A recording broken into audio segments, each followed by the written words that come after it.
ஆனால் அதுமாரி ஏதாவது எந்த சமய நூலில் இதை செய்ய வேணும், இதை கடைப்பற்றும். ஏன்னா இன்றைய காலகட்டத்தில் கோயிலில் பல பூஜைகள், இதை இந்நேரம் செய்யணும், அதை அப்படி செய்யணும். நான் ஒரு ordinary person, just like very ஒரு சாமானியனுக்கு எதை செய்யணும், எதை எப்படின்னு ஏதாவது சமய நூல் ஏற்கனவே இருக்கா, அது எப்படி ப்ராக்டிஸ் பண்ணுறது?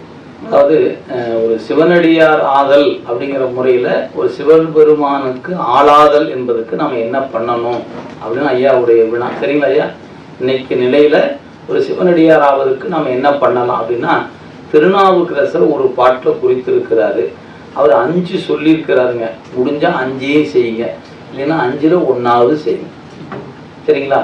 திருநாமம் 5 எழுத்தும் செப்பாராகில், தீவன்ன திறமுருகால் பேசாராகில், ஒரு காலம் திருக்கோயில் சூழாராகில், உண்பதன் முன் மலர் பறித்திட்டு உண்ணாராகில், அரு நோய்கள் கெட வெந்நீர் அணியாராகில் அப்படின்னு 5 சொல்லியிருக்கிறார். இதெல்லாம் எப்படி சொல்லியிருக்காருன்னா, இதை செய்யணும்னு சொல்லலை, செய்யலைன்னா அணியாராகில் சூழாராகில் அப்படின்னு சொன்னார். அப்போ என்ன பண்ணணும்? 5 எழுத்து சொல்லணும், கோயிலுக்கு போகணும், பூப்பறிச்சு வணங்கணும், அப்படி ஒன்றுனா சொல்லார். அப்போ அவர் சொல்லியிருக்கிறது 5 செயல் இருக்கிறது. அந்த 5 ஒன்றா பட்டியல் போட்டுங்க. முடிஞ்சால் 5ஐயும் பண்ணுங்க. ஒரு நாளைக்கு 5 எழுத்து மந்திரத்தை சொல்லுங்க. கோயிலுக்கு ஒரு முறையாவது போயிட்டு வாங்க. காலையிலேருந்து இரவுக்குள்ள ஒரு முறை போயிட்டு வாங்க. சாப்பிட்றதுக்கு முன்னே ஒரு பூப்பறிச்சு இறைவனுக்கு வச்சுட்டு சாப்பிடுங்க.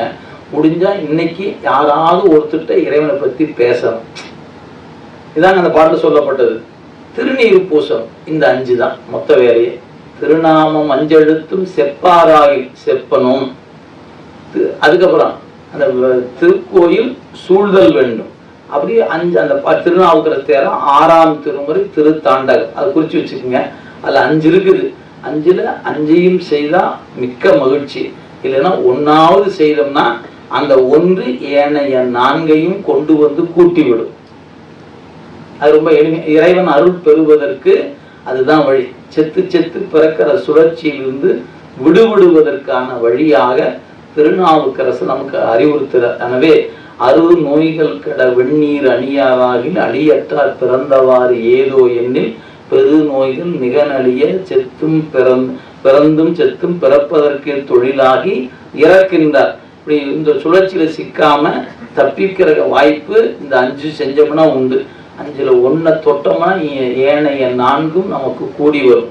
எனவே ஒரு அருள் வாழ்க்கையாக, இறை சிந்தனையுடைய வாழ்க்கையாக மாறுவதற்கு இந்த 5ஐயும் பின்பற்றினா நெறியோடு வாழ்வதற்கான வாய்ப்பு கிடைக்கும்.